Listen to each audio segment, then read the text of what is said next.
que el sueño es la base de toda emoción. Nos han inculcado que hay que memorizar por repetición y no es la única forma de memorizar las cosas, no es la única forma de aprender.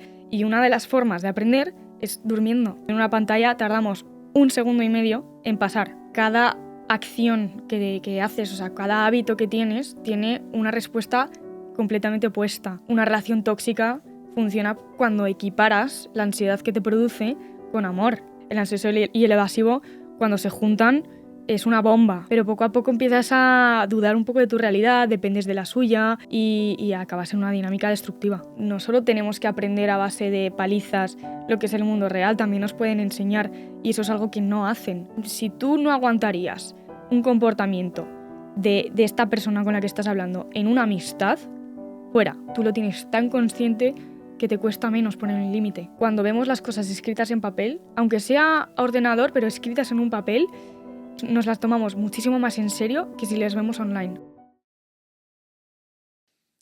Bienvenidos un día más al podcast de Nutri Desarrollo. Hoy traigo de invitada a una persona que es súper curiosa, súper creativa y que desde el momento que la conocí me dio muy buenas vibras y es una apasionada de la neurociencia, un campo que yo comparto y me flipa. Y hoy tenemos en el podcast a Ale. Bienvenida. Muchas gracias. ¿Qué tal estás? Muy bien, ¿y tú? Pues genial, estamos aquí esta tarde que nos acabamos de tomar un cafelito. Ya estoy despierta, que he estado todo el día currando, así que súper bien, con muchas ganas. Qué guay.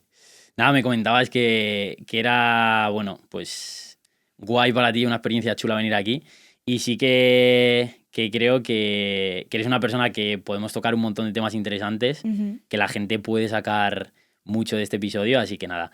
Lo primero que me gustaría saber de ti es que te presentaras, que nos contaras quién es Ale y que la gente pueda saber sobre tu vida. Bueno, pues soy estudiante de Psicología y Criminología, tengo 21 años, entonces disfruto muchísimo, la verdad, del tema de psico. Crimi lo hago un poco más porque siempre he querido ser un poco abogada, psiquiatra, entonces la mezcla perfecta para mí ha sido psico y crimi. Y lógicamente me apasiona el tema de la neurociencia, ya sea desde cómo la música influye en el cerebro, porque en general todas estas cosas entender me parece muy terapéutico. Y sobre todo de experiencias, ¿no? Que nos pasa mucho a los que estudiamos psicología, pues al final queremos estudiar por qué nos comportamos de determinada forma, cómo ayudar además a gente que ha pasado por esas cosas y me parece precioso, la verdad. Qué guay. Es verdad que la neurociencia y la psico comparten dos cosas que es intentan dar una explicación a las cosas, intentan llegar a ese porqué y creo que somos dos personas que buscamos siempre ese porqué, somos un poco inconformistas, pero creo que nos acaban llevando a buenos sitios porque acabas uniendo piezas del puzzle y bueno, pues vas pasando juegos dentro de esto que es la vida.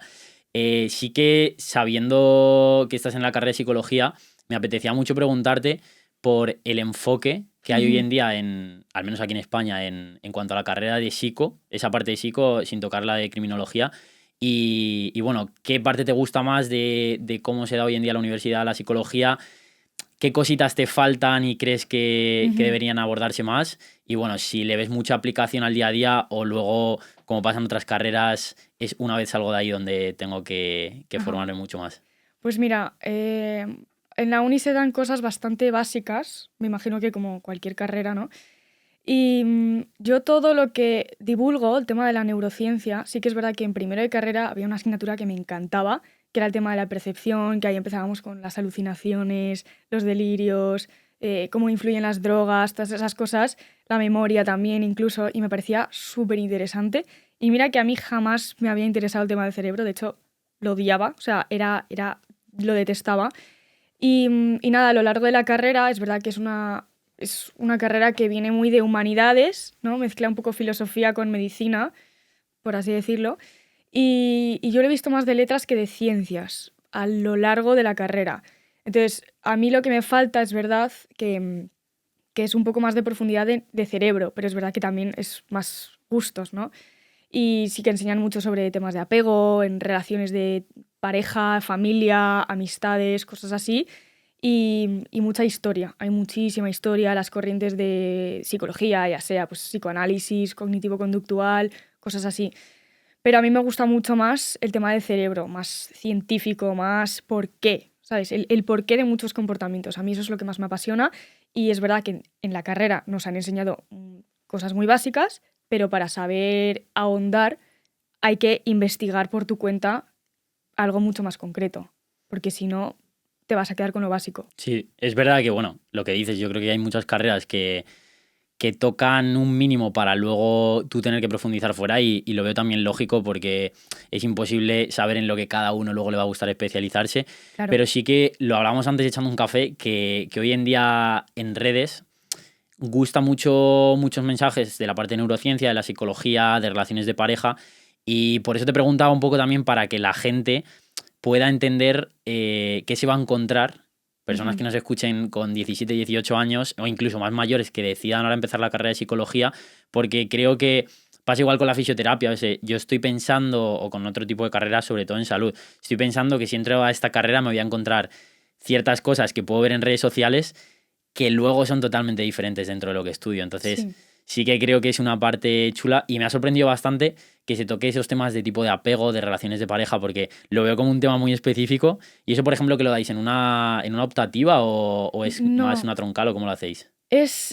a ver, lo hemos dado generalmente para el tema de la infancia, el cómo los padres y la educación, los estilos educativos de los padres pueden influir luego los hijos en sus relaciones a largo plazo y luego ya a lo largo de la carrera, más hacia el final, vemos el tema de familias, terapias de pareja, me parece súper interesante y ahí se empiezan a ver los límites, cómo, qué coaliciones hay, cómo identificar patrones en familias. Eso, por ejemplo, me encanta esa asignatura.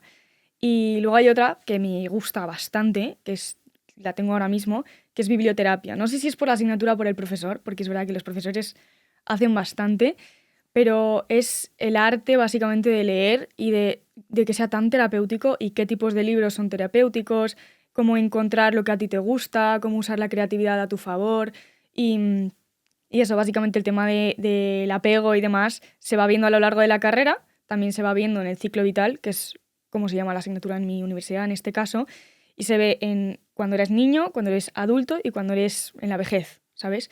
Y es súper interesante también el tema de la vejez, porque aprendes, o sea, yo hay muchísimas cosas que no me esperaba de ellos y es muy interesante, muy interesante, Qué chulo. No había escuchado hablar nunca de lo de biblioterapia, muy guay. pero me parece brutal, o sea, sobre todo esa conciencia de la importancia de la lectura. Dentro de. Sí que creo que hoy en día incluso hay tendencia de tengo que devorar libros porque hay mucho conocimiento y si no tengo la capacidad de luego aplicarlo en el día a día y bajarlo a tierra, pues por mucho conocimiento que absorba, casi que voy a petar más el cerebro Claro. y no voy a dejar ese espacio para ejecutar. Pero sí que me parece muy chulo.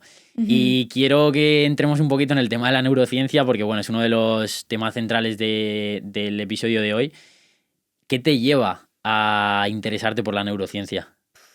Pues, ¿qué me lleva? Yo creo que por experiencias, en general, siempre he estado buscando un poco las explicaciones a cómo yo me he sentido, ¿no? Porque al final odiamos, es una sensación horrible sentirse loco o sentirse incomprendido, ¿no? Que no sabes por qué estás actuando de cierta forma o por qué alguien está actuando contigo de cierta forma o cómo interpretar algo. Entonces, yo me acuerdo, tenía una asignatura con unos profesores que me hablaron sobre la memoria.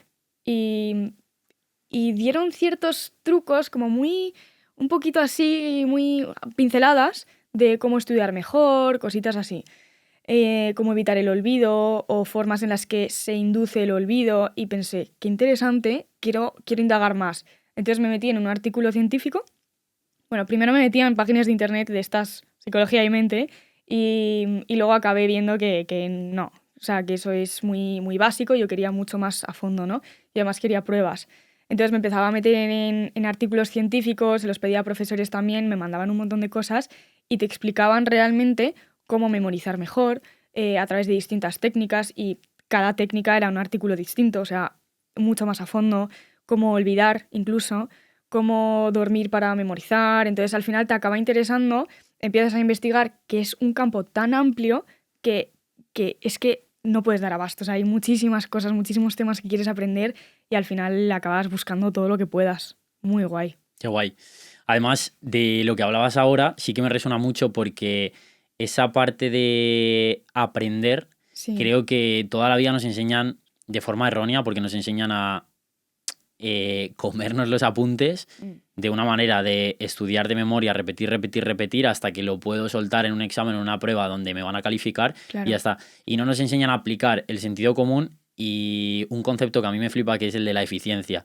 Es decir, esto luego quería abordarlo un poco, el tema del sueño, pero es que viene al pelo ahora mismo, y es cómo creo que nos han vendido mucho la cultura del esfuerzo, y bueno, no nos han vendido, sino que a día de hoy está un auge, el hecho de me levanto antes para trabajar más, para entrenar más, en vez de entrenar 1 hora y media, entreno 3 porque me va a ir mejor, o me levanto a las 5 de la mañana en vez de a las 8, y cómo se ve que, por ejemplo, dentro del propio sueño, si no estoy llegando a las fases donde estoy consolidando esa memoria o donde ese aprendizaje motor, si lo llevo al entrenamiento, está consolidándose, no estoy siendo eficiente porque me estoy perdiendo esa fase del sueño para levantarme a entrenar algo que luego no estoy consolidando.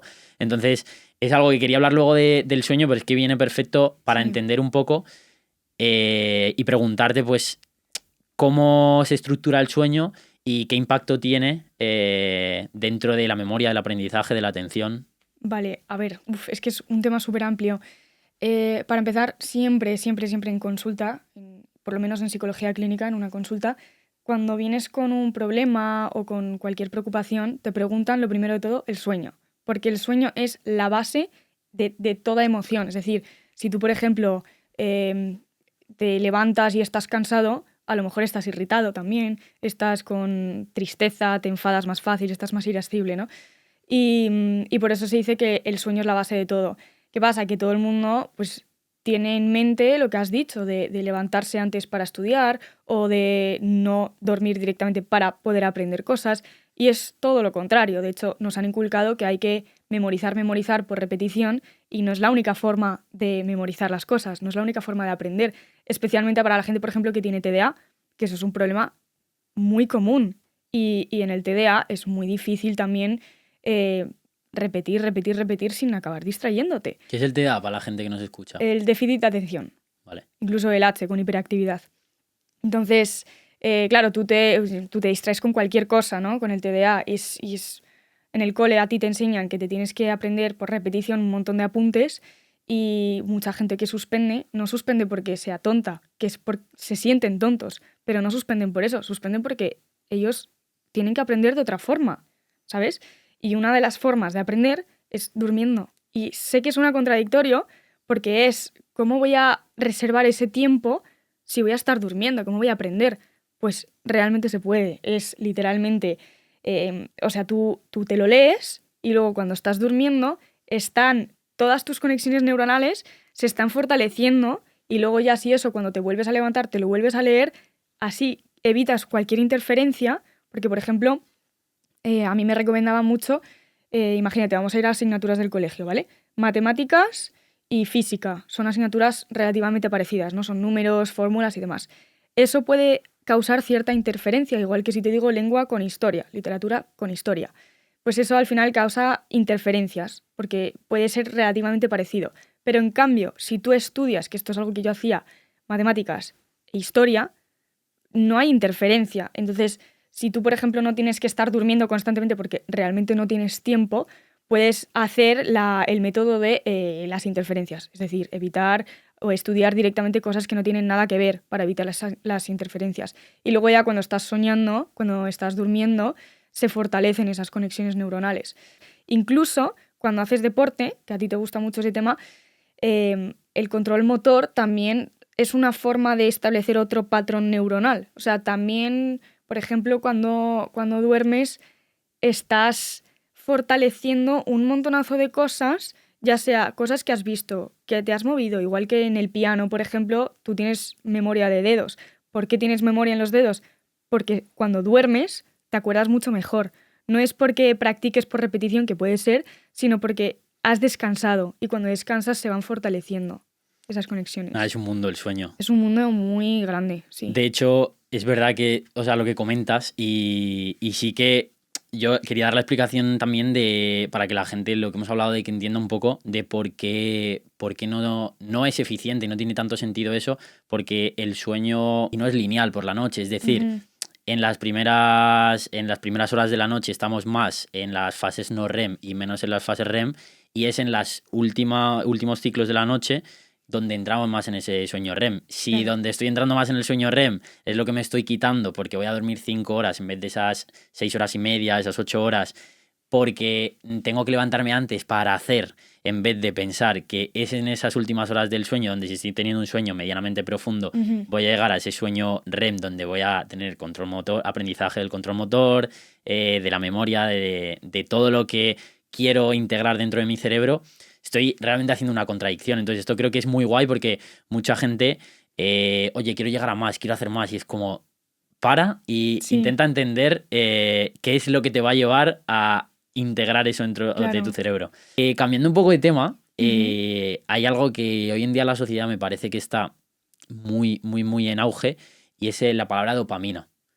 Creo que se habla mucho, pero mucha gente al final sabe que es una hormona o que es una molécula que está por ahí, pero no sabemos muy bien ubicarla. ¿Cómo definirías la dopamina? Y sobre todo, digamos, ¿qué está pasando con ella hoy en día? ¿Sabes? Vale. Como que podemos producir dopamina de forma real en el organismo y que también estamos generando cierta dopamina artificial hoy en día con todo este uso de pantallas, de redes sociales, de un mundo artificial que se sale de todos los estímulos naturales. Entonces, contarnos un poquito. Yo lo definiría como la hormona del placer, así a secas, porque cuando cumplimos y tenemos unas expectativas de placer, digamos, ya sea de estímulos visuales, de tema sexual, cualquier cosa, cuando las cumplimos segregamos dopamina. Entonces eso ya como que nos da como ese regustito, ¿no? De, ¡buah!, me han dado el contenido que quiero ver y demás. Entonces, como que te contaba también, por ejemplo, en el neuromarketing se usa muchísimo a favor de las empresas, porque saben muy bien cómo dar esa pieza de contenido o cómo dar algo que libere dopamina en el otro, de tal forma que sea adictivo. Porque la dopamina antes era, pues, te tenías que esforzar para segregarla o cualquier cosa, ¿no? Yo qué sé, te lees un libro y tienes que leerte un buen tramo para decir, ¡buah, por fin me han dicho el resultado de esto! Pero en cambio en una pantalla tardamos 1 segundo y medio, o sea, las estadísticas son 1 segundo y medio en pasar al vídeo. Si no te interesa, pasar. De hecho, estuve hace un par de semanas en la cárcel dando una charla sobre redes sociales y cómo afecta a la dopamina. Y una dinámica que les hice, porque al final ellos llevan 20 años ahí, no tienen ni idea de lo que es una red social, ¿no? Y les hice una actividad para que entendieran un poco el concepto, y era que les pedí que me contaran sus últimas vacaciones, en general de fuera, obviamente, de la cárcel, y que si me aburría a la mínima, que iba a ser una maleducada, o sea, les iba a cortar, pero de una forma muy borde, diciendo, siguiente, que me lo cuentes tú. Entonces les puse en un círculo y me iban contando. Entonces, de repente, a la mínima que uno se me pusiera a hablar sobre las cortinas de un hotel, pasaba. Que otro se me ponía a hablar sobre que la ropa que llevaba, pasaba. Entonces, al final, tú te dabas cuenta de que cada uno empezaba a contar historias más interesantes a medida que iba pasando. Y hasta el último de todos, que contaba una historia que le dejé terminar de lo interesante que me parecía. No sé si se la inventó o qué, pero era interesante. Y les hice ver el efecto que tiene el tener redes sociales, porque funciona así, que si no me interesa la mínima, paso, ¿sabes? Y luego no solo es en tema de redes, sino también en tema sexual, tema de relaciones de pareja, que hay un montón de la dopamina está completamente ligada a eso. A ver, al final no dejan de ser estímulos naturales, que claro. Hablas, oye, por supuesto estar con gente voy a disfrutar, pero justo. Tengo que trabajar ciertas cosas, tengo que trabajar la atención, tengo que trabajar la escucha activa, tengo que, no simplemente estoy scrolleando y voy a elegir lo que me interesa, a lo mejor mi amigo con el que estoy hablando, o estamos en un círculo en el cual ahora mismo está participando una persona que lo que está contando no me interesa del todo, y tener esa capacidad de, primero, hago por interesarme, y segundo, cuando algo no me interesa, aguanto ahí. También son cosas que yo creo que hoy en día nos dura muy poco, y por eso también o tenemos estímulos muy heavies, muy intensos, donde se genera mucha adrenalina, o todo nos sabe a poco. Entonces, es que conlleva un esfuerzo al final el segregar dopamina natural. O sea, igual lo que has dicho, tener que aprender o estudiar o lo que sea, luego la recompensa de ¡buah!, ya me lo sé todo, ya lo entiendo y no hay mejor cosa que entender, ¿sabes?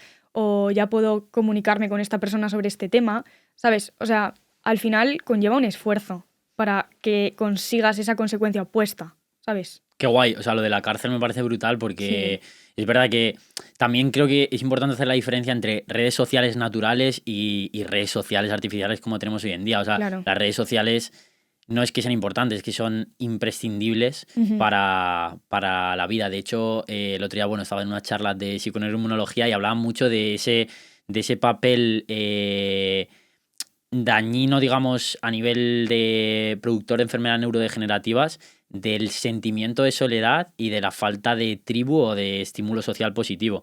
Pero es verdad que eso lo tenemos por un lado y no lo potenciamos o no lo aprovechamos porque pensamos que lo tenemos cubierto con Claro. las redes sociales a nivel artificial.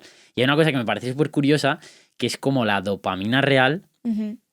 cuesta conseguirla, en el corto plazo es dolorosa, entre comillas, Sí. o nos produce un esfuerzo, como es si me doy una ducha de agua fría, no la voy a estar disfrutando. Ujú. Si me estoy leyendo un libro, lo puedo estar disfrutando, pero hasta que saco ese jugo de lo que me produzca esa sensación de Sí. placer por estar aprendiendo, por estar descubriendo algo, me lleva un tiempo. Sin embargo, a medio largo plazo me está generando una adaptación súper positiva Sí. y me está prolongando el placer. Y como la dopamina artificial que en cierta medida lo sabemos, que simplemente nos dura a corto plazo, como a largo plazo lo que nos hace es necesitar más y más y más, Sí. porque al final los receptores de dopamina se van saturando de la cantidad tan heavy que le vamos metiendo, entonces se desensibilizan y necesitan más. Claro. De hecho, todo, o sea, esto es algo que se dice bastante. Cada acción que haces, o sea, cada hábito que tienes, tiene una respuesta completamente opuesta. No sé si alguna vez lo has pensado, pero por ejemplo, lo que has dicho de ir al gimnasio, rompes un músculo para luego crecer, ¿no?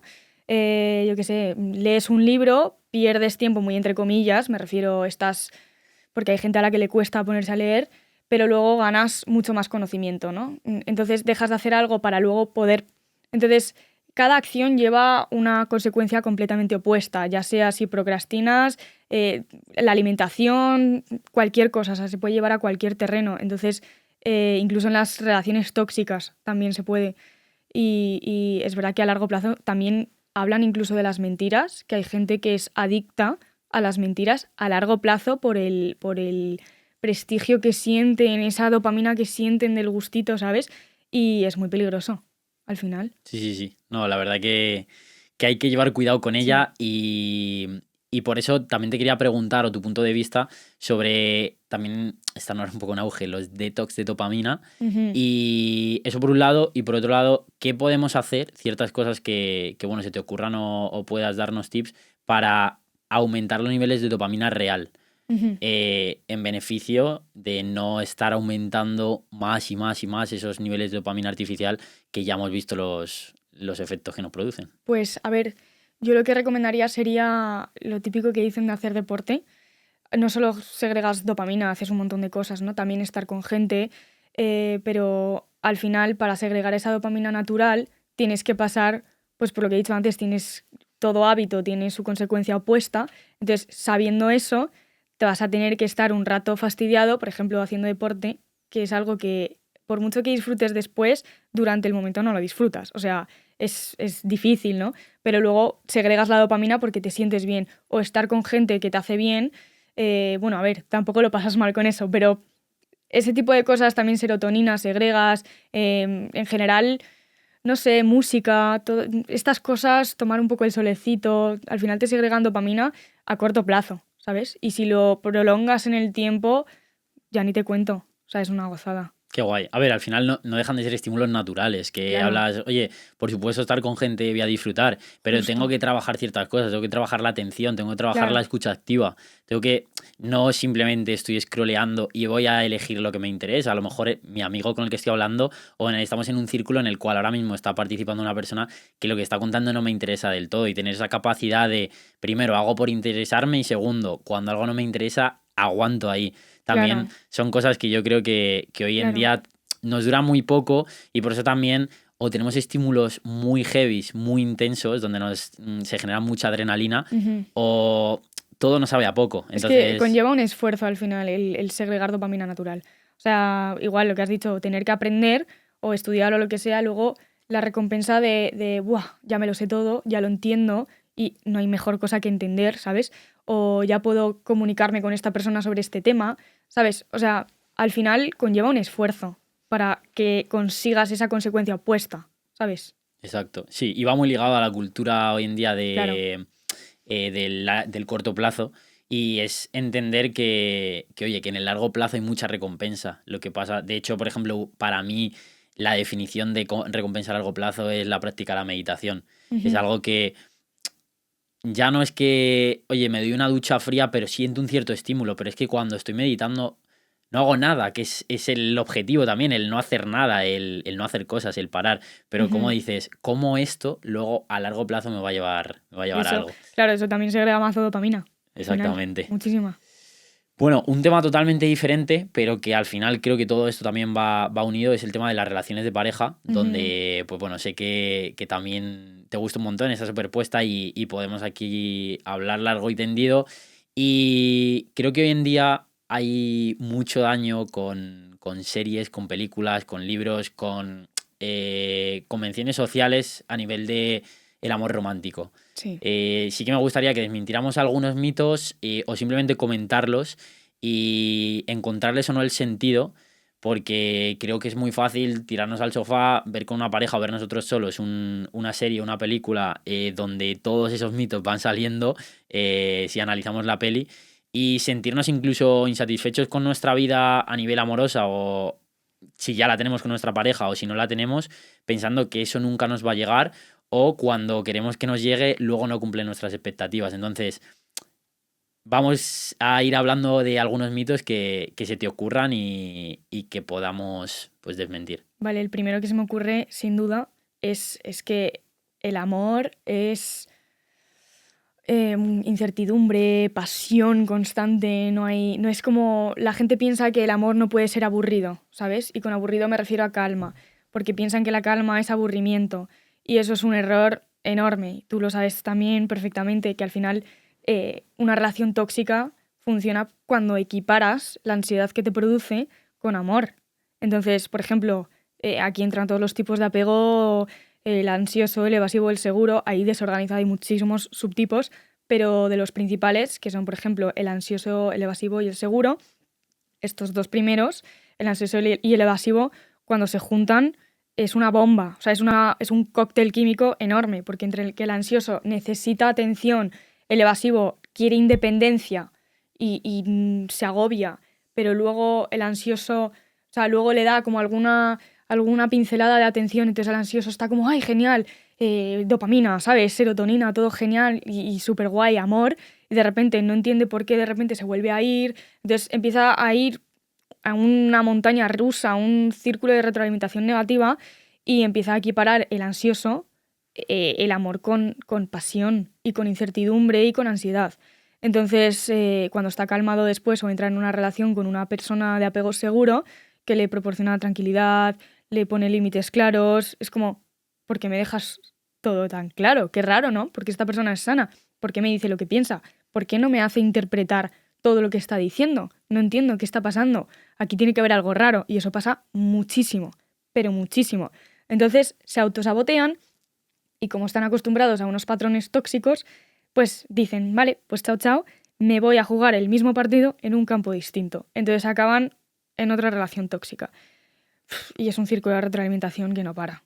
Creo que eso está muy ligado con el concepto de es que siempre tengo mala suerte en el amor, incluso Súper. ya no el amor, en mis relaciones sociales, con mis compañeros de piso que me toquen y al final creo que el foco lo tenemos puesto en lo externo Mm. y no estoy yendo a ver dónde nace mi tipo de comportamiento, que era mi pregunta que te quería hacer. Esos tipos, apego, evasivo, evitativo, ¿dónde tienen normalmente su raíz? ¿De dónde surge el tener este tipo de Ujú. comportamiento? A ver, hay muchísimas fuentes, pero la más conocida, digamos, es en la infancia, porque es verdad que, o sea, el apego es, es básicamente viene de tus progenitores o de tus cuidadores en la infancia y todo lo que, la forma en la que te educan, la forma en la que te tratan, luego va a influir en cómo tú te vas a comportar en tus relaciones. Si tú estás acostumbrado a un maltrato, luego lo normalizas. Entonces, cuando alguien te maltrata, no lo ves tan horrible, ¿sabes? Incluso ni siquiera te atreves a poner un límite, o si tus padres no han estado muy presentes, tienes dos opciones, o ponerte ansioso porque necesitas atención, o volverte completamente independiente, que eso pasa muchísimo, y decir, no, yo soy independiente, no necesito a nadie, yo puedo sola, ¿sabes? Entonces al final, cuando viene alguien ansioso y tú dices, no necesito, déjame en paz, ¿sabes? Acabáis al final en un horrible montaña rusa. Yo creo que viene de la infancia, pero hay muchísimos más casos, ¿sabes? Al final de cuando alguien te abusa psicológicamente, entonces te empieza a meter en un patrón, te está enseñando esos patrones, de alguna forma te convence de que son normales y estás dentro ya. Y Y eso te eso iba va a a decir, durar. porque sí que creo que puede haber gente que parta de un apego seguro que lo ha podido desarrollar con su Ujú. entorno familiar o incluso su entorno de amigos durante la infancia, la adolescencia, pero puedo caer a lo mejor en una relación de pareja donde, aunque yo tenga un apego seguro, no es tan fuerte como la atracción negativa que genere ese apego más negativo de la otra persona, ya Claro, sea ansioso o evitativo, y me haga caer en ello porque no he sabido gestionar o en esta parte entra mucho esa parte de los límites claro. de iniciar relaciones o mantenerme en ellas con la puesta de límites, que creo que son muy importantes. Es importantísimo aprender a poner límites y es muy incómodo, porque al final una relación se basa en tener conversaciones incómodas. Y eso no es agradable, pero es completamente necesario. Obviamente hay que tener en cuenta la asertividad y con ello la responsabilidad afectiva, saber contar, oye, quiero esto y esto no. Y que el otro también lo respete. O sea, es una parte, es bilateral. Esto no es solo una relación en la que yo te cuento lo que quiero, lo que no, y tú pues ya verás qué haces, ¿sabes? Y yo me tengo que adaptar. No, o sea, uno también lo tiene que recibir. Dice, vale, pues, vale, no es tan fácil poner límites, pero tampoco son recibirlos. Entonces hay que saber comunicarlo de una forma asertiva, ¿sabes? Y luego una cosa que hacen, por ejemplo, una forma de comunicarse que hace muchísima gente que abusa psicológicamente, y esto es muy común, es rechazar la comunicación abierta. O sea, si tú, por ejemplo, le estás contando a alguien si tu pareja te está hablando y tú tienes una duda, oye, me has dicho esto, me has sentado mal, tal, no sé qué, y te empiezan a decir, no, bueno, tal, sí, tal, te dan como largas, te ponen puntos suspensivos, te hacen de alguna forma interpretar lo que están diciendo sin haberte dicho nada explícitamente. Entonces, al interpretarlo, luego te echan en cara que lo has interpretado mal, entonces te empiezas a sentir tú loco. Entonces, si empiezas a volvérselo a echar en cara porque dices, vale, vuelven a contar, ¿sabes? Te vuelven a dar como otra puerta para que interpretes y de alguna forma te estás empezando a echar para atrás, o sea, te estás empezando a arrepentir de comunicarte. Entonces, poco a poco empiezas a ponerte a la defensiva y dices, bueno, pues lo justificas a tu forma sin tener que preguntarle porque dices, no, porque me va a responder lo mismo. ¿Yo para qué voy a volver a preguntar si me va a decir que estoy interpretando mal? Entonces, tu realidad empieza a depender de la suya, ¿sabes? Entonces, así poco a poco empiezas a depender, entras en una dinámica que, pues al principio eras seguro, pero poco a poco empiezas a dudar un poco de tu realidad, dependes de la suya y acabas en una dinámica destructiva. Sí, de hecho es que yo creo que es el ejemplo perfecto de cómo una persona con ese apego seguro o con buenos patrones a nivel Claro, emocional puede acabar cayendo en un patrón más disfuncional de apego por el simple hecho de no tener esa capacidad de poner un límite y que te dé igual sí. lo que la otra persona pueda actuar. Al final, creo que en esa parte entra un poco la manipulación afectiva y también es un claro ejemplo de falta de responsabilidad afectiva. Que uno de ellos, que está hoy a la orden del día, por desgracia, y muy aplicado a las redes sociales, es el ghosting. ¿Qué es el ghosting y por qué crees que se produce tanto? El ghosting es cortar todo tipo de comunicación sin que te avisen, sin explicar nada, simplemente te echas para atrás y desapareces del mapa de esa persona. Y claro, hay una cosa que nosotros cuando queremos conocer a alguien segregamos un montón de catecolaminas como adrenalina, noradrenalina y la intención es reducir esa incertidumbre. De hecho, es una teoría de la reducción de la incertidumbre, que tú intentas reducir esa incertidumbre cuando conoces a alguien para quitar ese nivel bajar ese nivel de catecolaminas, ¿no? Y estar mucho más tranquilo. ¿Qué pasa? Que cuando alguien desaparece del mapa, suben otra vez esos niveles. Entonces, no entiendes, no tienes ninguna fuente de explicación y llega un momento en el que tú estás intentando pensar de forma racional, pero cuando esa incertidumbre se prolonga, llega un momento en el que los protagonistas de tu cerebro son tu amígdala y tu ínsula. Y son los centros del miedo, de la ansiedad, de, oye, ¿qué está pasando aquí? ¿Sabes? O sea, ya no encuentro ninguna explicación racional. Voy a ver si está hecho algo mal yo, tal. Entonces ahí empiezas a usarte a ti mismo como una fuente. Entonces te empiezas a agobiar, te empiezas a rayar, empiezas a pasarlo mal y así acabas, básicamente, buscando que la fuente del problema eres tú. Y en realidad Exacto. no. De hecho, yo creo que el ser humano lo que nos diferencia de los animales en gran medida es esa capacidad de razonar. Claro. Entonces, cuando razonamos, hay gente que busca mucho más el porqué y gente que lo busca menos, pero siempre intentamos, como ser humano, entender un poco la Sí, situación en la que me estoy moviendo. Y aquí entra, yo creo, el kit de la cuestión de no entiendo. Entonces, busco una explicación muchas veces que no puedo obtener claro. respuesta.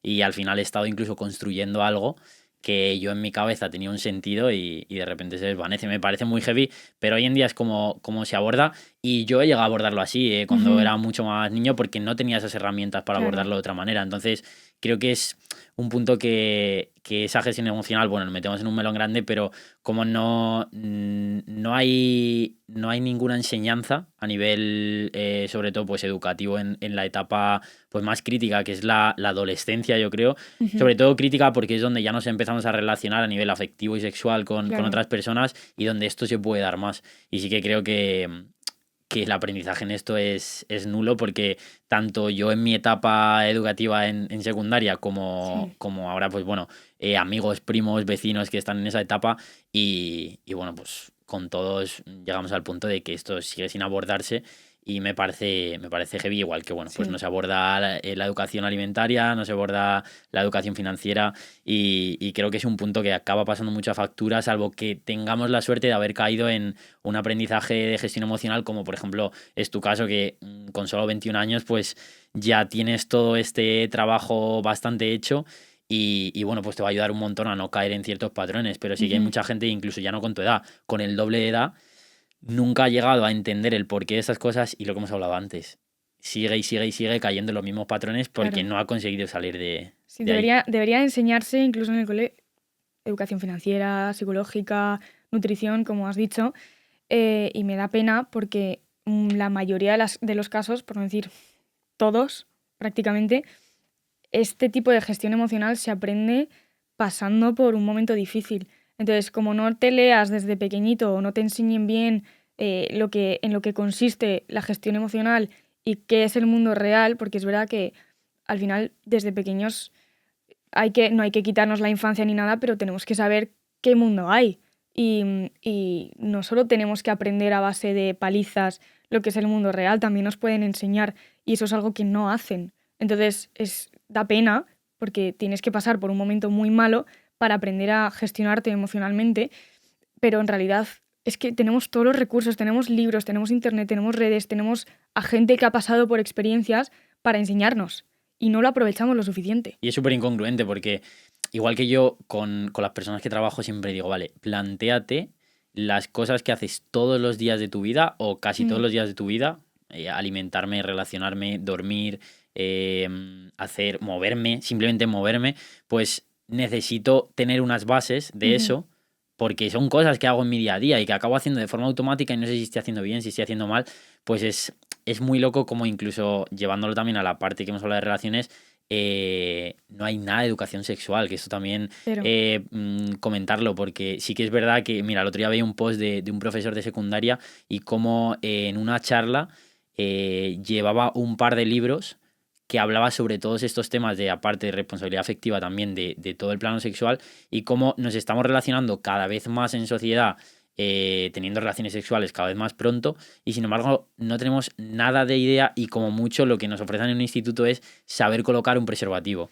Que bueno, ok, genial, ya es más que nada, sí. pero siento que se queda muy, muy, muy, muy corto para luego la vida real lo que me puedo encontrar y la mala gestión que hago de eso y quizá durante muchos años porque nadie me ha enseñado nada. Me parece que deberían enseñar un poco el qué esperar, porque no es, incluso las pelis Netflix, ¿sabes? Te enseñan un montón de cosas que no se ajustan a la realidad y no se basa solamente en un acto físico, sino también te involucras emocionalmente. Aunque luego sea una persona casual o sea una relación casual, te involucras emocionalmente de alguna forma. no será igual, pero te involucras. Entonces, al final, tienen que educarnos el cómo nos puede afectar, cuáles pueden ser las consecuencias, qué esperarte, qué no esperarte. Sobre todo el qué no esperarte, porque abusos sexuales hay muchísimos, muchísimos. Y no sé antes, porque probablemente habría muchísimos también, pero ahora se están empezando a hablar. Yo, por ejemplo, mi ex a mí me abusó y yo no sabía qué esperarme. Yo no es que lo normalizara, porque yo era muy consciente de que eso era raro, cosas que hacía. El tío era un sadomasoquista y hacía cosas muy raras, muy siniestras. Yo no entendía, le dejé clarísimo que sí, que no, y se lo pasó, dijo, bueno, y de alguna forma me intentaba normalizar esas prácticas y aunque yo no quisiera, lo hacía. Y era muy raro, hacía cosas muy raras, intentaba también con el uso de la confianza, con el uso de una comunicación muy perversa, también te intenta normalizar esas cosas y te intenta educar, ¿sabes? Y da mucha pena que tus primeras experiencias sean con alguien que te maleduca o que te enseña cosas que no son normales o que las intenta normalizar. Da mucha pena porque luego eso tiene unas secuelas psicológicas enormes. Y creo que al final esas primeras experiencias, como con todo en la vida, pues la propia experiencia también te va a ir enseñando y no pretendemos decir que todo a la primera, en lo afectivo, en lo sexual y todo, tenga que ser de maravilla, porque Claro. obviamente la práctica es lo que más nos va a llevar en general en toda la vida a aprender, pero sí que partimos de un inicio muy deficiente como para, incluso en este caso, que puedo tener una comunicación de tu parte hacia él, pero no sé muy bien si estoy poniendo bien el límite, si no, si hasta Claro. aquí debería, si no, porque es eso. En cuanto la otra persona sabe abusar de la confianza de la otra persona, pues bueno, es algo heavy. Y hemos hablado Claro. de ese primer mito del amor romántico y, por ejemplo, también comentar otro segundo como es el que el amor todo lo puede. Es decir, una vez estamos dentro de una relación, como se debe aguantar todo por el hecho de que el amor es en las duras y las maduras, pero a un nivel que puede llegar a ser extremo. Entonces, pues bueno, ¿qué opinas también de esto y qué papel tiene hoy en día la sociedad? Pues peligroso esta creencia, porque yo tengo una amiga que la maltrataban muchísimo, su ex, me acuerdo perfectamente, de decir, cómo, madre mía, ¿cómo puedes estar ahí? O sea, ¿cómo puedes aguantar esas cosas? Y yo pienso, si tú, el comportamiento que hace tu pareja, bueno, tu supuesta o futura pareja o esta persona con la que hablas, si el comportamiento que está haciendo esa persona con la que te hablas la hiciera un amigo, ¿aguantarías a ese amigo? O sea, ¿seguirías siendo su amigo? Si no, porque solemos tener como unos límites más laxos con las parejas, no sé por qué, pero es lo más importante porque al final es donde vamos a aprender a formar una familia, donde vamos a aprender a convivir, al final afecta también a la autoestima, las relaciones interpersonales, afecta todo. Entonces, si tú no aguantarías un comportamiento de esta persona con la que estás hablando en una amistad, fuera. O sea, directamente fuera. Y creo que es importante, es verdad que a la mínima, pues igual dices, jo, no, hemos pasado por mucho, que es algo que pasa bastante, ¿no? Economía cognitiva o algo así se llamaba, que hemos pasado por muchas cosas juntos, tenemos muchos recuerdos, ha pasado esto, no me compensa irme, ¿no? Eso pasa muchísimo después de una barbaridad que haya cometido. Pero me parece muy importante tener muy claro que sí y que no. Y para eso yo, por ejemplo, me lo escribí. Pues había un momento que toleraba cosas que no sé por qué toleraba. Incluso no las toleraba, pero sobrepasaban mis límites y me bloqueaba, o sea, me paralizaba. Y digo, joder, no me habré comunicado bien, o solo habrá pasado por donde no. ¿Qué ha pasado aquí, no? Entonces es muy importante también escribir, para mí, escribir, que eso es algo que a ti te interesa mucho, que sí y que no. Y cuando lo ves en papel, te lo tomas mucho más en serio que si simplemente lo piensas. Y es un ejercicio que cuesta mucha energía, ¿no? El pensar, ¿qué no toleraría de una persona? Pues no toleraría, yo que sé, una infidelidad o que haga X o Y, da igual. El caso es que cuando la hace, tú lo tienes tan consciente que te cuesta menos poner un límite. Te cuesta muchísimo menos. Y me parece muy importante aprender también a poner límites, ¿sabes? Totalmente. Has hablado de escribir a mano y me parece muy guay porque, bueno, antes, pues fuera de aquí, también nos has dicho que tú tienes tu cuaderno, que para ti es inseparable Ujú. de ti y ¿qué importancia tiene el escribir a mano? ¿Qué importancia le das tú? Y bueno, ¿qué papel tiene en tu vida esa escritura? Y, y pues relacionándolo mucho con la neurociencia, que nos hemos salido ahora un poquito, pero volviendo a ella, eh, ¿qué papel a nivel terapéutico, digamos, tiene el escribir a mano para mejorar ciertas habilidades cognitivas? Buah. Pues, a ver, a mí la parte motora me llama muchísimo, ya sea pues lo que he dicho antes, el piano, ¿no? Bailar, hacer deporte, todas estas cosas del control motor, al final crean nuevos patrones neuronales. Tú, por ejemplo, cuando escribes, tienes que, a mano digo, tienes que dirigir un movimiento súper concreto. Si quieres hacer una A, sabes exactamente que tienes que hacer algo. Lo automatizamos porque nos hemos acostumbrado y es un hábito. Pero cuando éramos pequeños teníamos que hacerlo muy lentito, muy conscientemente. Y eso al final activa, pues entre que escuchas el sonido del boli con el papel, entre que lo estás viendo, lo estás dirigiendo, estás apretando. Todos esos son estímulos que al final, entre unos y otros, creas un patrón neuronal mucho más fuerte que si haces el mismo movimiento para escribir la A que la Q que la W con una tecla. No genera el mismo, no se te queda igual. Entonces, el hecho de verlo en papel, de hecho hay un estudio, no me acuerdo dónde lo vi, pero era en una investigación de estas de Web of Science, que en teoría, cuando vemos las cosas escritas en papel, aunque sea a ordenador, pero escritas en un papel, nos las tomamos muchísimo más en serio que si las vemos online, muchísimo más. De alguna forma las vemos como más oficiales, ¿no? Y encima si es a mano, y encima, yo esto ya no lo he comprobado mucho, pero si encima es a cursiva, en teoría es muchísimo más. Lo de cursiva no lo sé, pero es lo que leí hace poquito. Pero el tema de escribir a mano, de hacer todos esos patrones, de todos los estímulos, crear nuevas conexiones neuronales, memorizar de otra forma, visualmente, motor, o sea, de forma motora también, al final aprendes muchísimo más. Si Qué tienes guay. la memoria motora, ¿sabes? Sí, me parece un tema chulo y sobre todo por esa descarga cognitiva también, que Claro, creo que hoy en día te enseña a verbalizar al final. sobresaturamos, exacto, el cerebro y aparte de que olvidamos cosas que decimos, mierda, o sea, esto me habría gustado tenerlo luego referenciado para acordarme de hacerlo bueno, de tenerlo para más adelante, sí que creo que nos libera muchísimo Sí, para que puedan entrar más cosas dentro del cerebro, que no tiene que ser más y más y más, sino que puedan entrar simplemente la creatividad, sí, el placer, pero no que esté únicamente lleno de ideas donde no podamos... totalmente. De hecho, eso se recomienda mucho. Yo para eso uso mi cuaderno, para escribir cuando tengo muchas cosas en mi cabeza. Mira que yo no escribo todos los días, ni siquiera hay veces que me paso un par de semanas o incluso un mes sin escribir, pero cuando tengo la cabeza llena de cosas o tengo que hacer muchas cosas este fin de o tal, necesito escribírmelo. ¿Para qué? Para poder, para poder disfrutar luego. Si quiero hablar con alguien y acordarme de una conversación o cualquier cosa, permito de esa forma que entre más información. Es como si yo te digo, apúntate mi número de teléfono, ¿sabes? Pero recuérdalo, vas a estar solo pensando en eso, no vas a permitir que entren más cosas en tu memoria, ¿sabes? Entonces no vas a disfrutar de nada, vas a estar pensando 6, 6, 6, todo el rato así, ¿sabes? Y de alguna forma, simplemente escribiéndolo, te permites que entren nuevos recuerdos, te permites disfrutar un poquito más, incluso te permites, ya hablando solo de emociones directamente, de algo que sientes, algo que ha pasado, ves escrito en un papel desde otra perspectiva, como si de repente redimensionas el problema y lo ves como si fuera un mapa y dices, ah, vale, vamos a ver qué está pasando aquí. Y de repente ves que has puesto una palabra que tiene una connotación que, yo qué sé, descubres que te pasa algo que no habías pensado, pero solo lo puedes ver cuando escribes.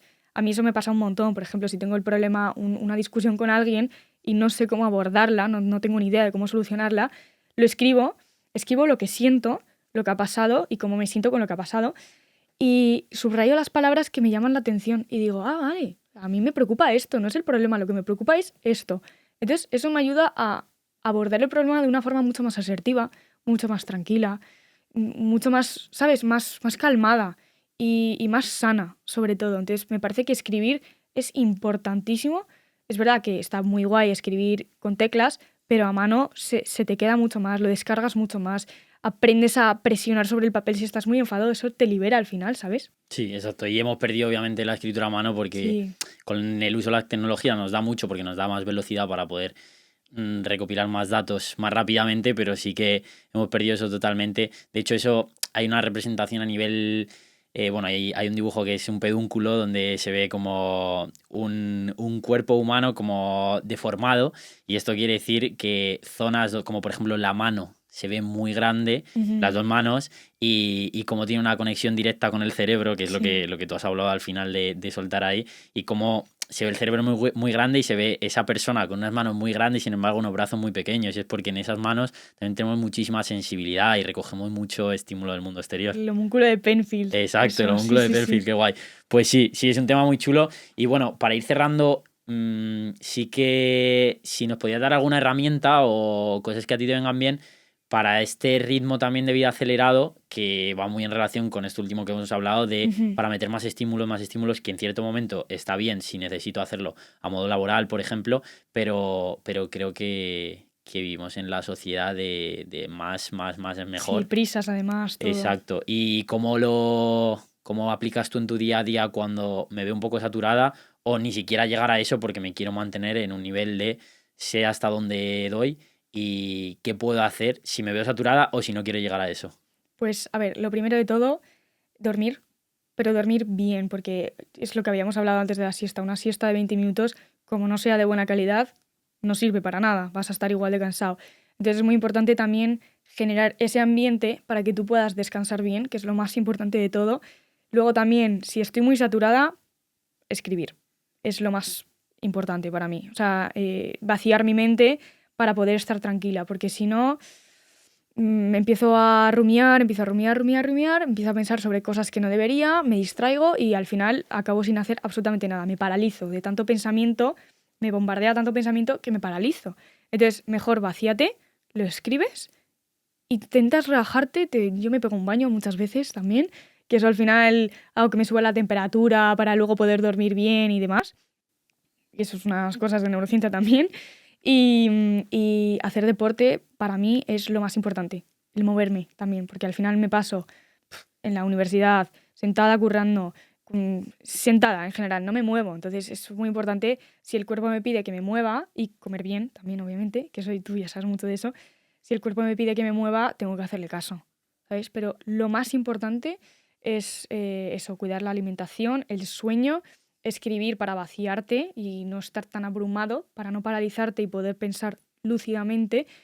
Y iba a decir algo que se me acaba de olvidar, pero sí, a grosso modo, pues eso. Sí, exacto. Sí, o sea, por lo que hablas, deduzco un poco que es o liberar esa carga emocional de alguna manera, como puede ser reducir niveles de activación, Ujú, bajar, no hacer, ujú. o simplemente hacer actividades mucho menos estimulantes, o Claro, cambiar por total el foco, como hablas, pues oye, me voy a entrenar, que es algo estimulante, pero que va a liberar la mente un montón y que sé que va a mm, liberar un montón de endorfinas, de dopamina natural, de lo que hemos justo, estado hablando, que bueno, va a justo. llegar a ese punto. De hecho, si hay un montón de cosas que tengo que hacer, por ejemplo, yo hago lo contrario. Por ejemplo, tengo que estudiar un montón para exámenes, intento relajarme. O sea, intento no hacer nada porque si no, no me va a entrar. Es lo mismo, me paralizo. Mucha gente lo que hace es, tengo que estudiar, pues no, venga, voy a hacerlo tal. Se empiezan a agobiar y tanta información paraliza. Entonces, oye, da un pasito para atrás, relájate para que luego la calidad sea mejor, ¿sabes? Y luego la conciencia del cuerpo también para no perder al final qué te pide el cuerpo. Si tienes hambre, si estás mareado, si tienes sueño, si tu intuición te está diciendo algo raro, ¿sabes? Bueno, pues con esto dicho, vamos a pasar a la parte final de todos los episodios, que son las preguntas finales. Ujú. Y hoy contigo la primera pregunta es ¿por qué crees que la gente se sigue empeñando en el trabajo duro por encima de la eficiencia? Yo diría, la cultura nos ha enseñado eso, ¿no? Yo diría, la sociedad nos ha enseñado eso, la independencia, la cultura de la independencia, de tengo que hacerlo yo solo, autonomía, autonomía, porque si no, no valgo. Nos inculcan mucho el horror que es depender de alguien, el horror que es mostrarse vulnerable, pero en realidad eso solo nos hace acumular, acumular tensión, somatizar, estar infelices. Si al final la gente con más carga en general, por lo general, es gente infeliz porque está tensa, tiene nudos en la espalda, tiene mala alimentación, se le cae el pelo, somatizan un montón. Yo creo que es por la cultura que nos han enseñado de lo horrible que es ser dependiente, aunque sea un mínimo, que en cierta parte es necesario. ¿Qué planes te dan felicidad? A nivel social, estar con mis 4 personas favoritas, que son mis amigos y mi novio, bueno, y mi familia. Y me gusta mucho leer, me encanta escribir, porque me siento liberada. Eso es, pues como le he contado antes. Y tocar el piano. Para mí lo que más es tocar el piano, escuchar música clásica. Es lo que más feliz me hace, lo que más visceralmente me hace sentir, felicidad, dopamina, todo eso es lo que más me puede. Me gusta esta pregunta porque si te fijas, todo lo que has dicho, nada cuesta dinero. Un piano, necesito un piano en casa quizá, pero el resto de cosas, Claro. nada cuesta dinero. Y como muchas veces, obviamente el dinero es un gran vehículo para conseguir cosas, Sí, pero como el fin, uno de los fines últimos que tenemos, que es conseguir esa felicidad que va a ratitos en la vida, claro, como son con cosas que no cuestan dinero. totalmente. Pero bueno, me parece súper bien. La siguiente pregunta que te quería hacer es 2 libros que te hayan marcado y Ujú. por qué. A ver, yo sé que aquí he puesto un par de libros, pero los que más me han marcado, bueno, el primero de todos, Maneras de amar, más que nada porque yo salí de una relación muy tóxica y necesitaba entender cuáles eran los patrones, si yo estaba loca, si era una ansiosa, si era normal y el otro era evasivo o qué estaba pasando en mi vida. Y me hizo entender muchísimo cuáles son los patrones en las relaciones, qué es sano, qué no, cómo poner límites, cómo en general, ¿no? De todo este tema de relaciones. Y luego otro que me encantó es uno que se llama The Law of Success de Napoleon Hill, que es como una versión grande de Piense y hágase rico, que no habla de dinero, bueno, puede hablar de dinero, pero habla de felicidad, de cómo sacar tu mejor potencial, me trabo, y mucho de tema de habilidades que puedes potenciar, de liderazgo, ya sea para aprender a relacionarte más tranquila, para, para pensar más críticamente, para evitar tener miedos que son completamente innecesarios, de estos que nos paralizan, cosas así, y como para romper un poco lo que la sociedad nos impone. ¿Recomiendas viajar solo y por qué? Sí, me encanta porque tú cuando viajas, igual te ha pasado, espero que no, pero igual te ha pasado que tienes unas expectativas súper altas de planes que van a pasar, cosas que vais a hacer y demás, y al final, si las cumples, pues ok, las has cumplido, lo has pasado bastante bien, pero si no las cumples, piensas, "Puf, vaya mierda de viaje", o por lo menos se puede acercar a ese sentimiento. Pero cuando viajas solo, yo sé que da miedo al principio, sé que puede ser un poco, es salir mucho de la zona de confort, pero, o sea, no tienes expectativas, de hecho, las tienes bastante bajas. Y cuando de repente pasa algo, es como te llena de felicidad. A mí, por lo menos, yo me fui hace muy poquito a Portugal, a un hostal, y me fui a dar un rulo por la ciudad, estaba todo cerrado, o sea, no elegí peor día para irme, pero estaba todo cerrado. Y de repente encontré a 2 chicas de Inglaterra que estaban en una hamaca y a un australiano en ese hostal. Nos pusimos a hablar y al final empezó a unirse gente, todo de nuestra edad. Yo pensando, qué guay, no me esperaba que hubiera tanta gente tan simpática, que estuviera en el mismo plan que yo, todos como intentando conocer mundo, ¿no? Y de repente nos fuimos todos al puerto a ver el atardecer, a cenar un atún. Mientras charlábamos de la vida nos conocíamos, luego fuimos a tomarnos unas cervezas, a jugar al prueba verdad. De verdad, fue muy guay y nos conocimos entre todos y yo no me esperaba eso. Entonces, si yo hubiera ido en un viaje planeado, a lo mejor pues lo podría haber pasado bastante bien, de hecho 100% lo habría pasado muy bien, pero el no esperarte eso y de repente que pase algo guay, mola mucho, mola mucho. Un invitado que debería venir a este podcast. Yo creo que O invitada, por se supuesto. puede conseguir, pero es muy difícil, pero me fliparía Mario Alonso Puig. Me encanta ese señor, me encanta cómo habla, me hipnotiza, de lo que habla, todo lo que sabe, me encanta. No sé si es factible, ojalá sí, pero me parece muy guay. Me encantaría poder hablar con él. O Lo que tú hablaras intentaremos. con él. Lo intentaremos. Le tengo ubicado, pero lo intentaremos. Y ya para cerrar, pues dejarnos dónde te puede encontrar la gente y si quieres hacer un pequeño comentario sobre tu nuevo proyecto que hemos estado hablando antes fuera. Ujú. Así que dale caña. Pues mira, me podéis encontrar en Instagram, que es @ale_saavedra b, Saavedra con 2 A's y con V. Y en TikTok, ale_sabe b, sabe SAAV. El caso es que eso, que tengo un proyectito de la Comisión de Salud Mental que tengo con un grupo de amigos que son muy emprendedores, muy guays. Le conocí con mi amigo Unzu, que me lo presentó. Y es básicamente la idea de difundir un trastorno mental o aunque sea autoestima, por ejemplo, al mes, uno distinto. Entonces, este mes y el que viene vamos a hablar sobre TCA y autoestima, otro mes hablaremos sobre depresión, otro sobre ansiedad, otro sobre estrés postraumático y cosillas así. Y vamos a intentar hacer un montón de conferencias con gente pues reconocida, gente muy profesional, ya sea psicólogos, me da igual si son conocidos o no, pero gente que sabe mucho y lo vamos a intentar hacer de la forma más dinámica y más innovadora posible. Tenemos unas ideas muy guays y de verdad que me apetece muchísimo. Qué guay. Muy guay. Pues nada, Ale, con esto lo cerramos. Te agradezco un montón haberte pasado y Muchísimas bueno, gracias esperemos a que haya ti. segunda parte. Qué bien, pues muchísimas gracias a ti. Yo feliz cuando quieras. Un placer. Igual.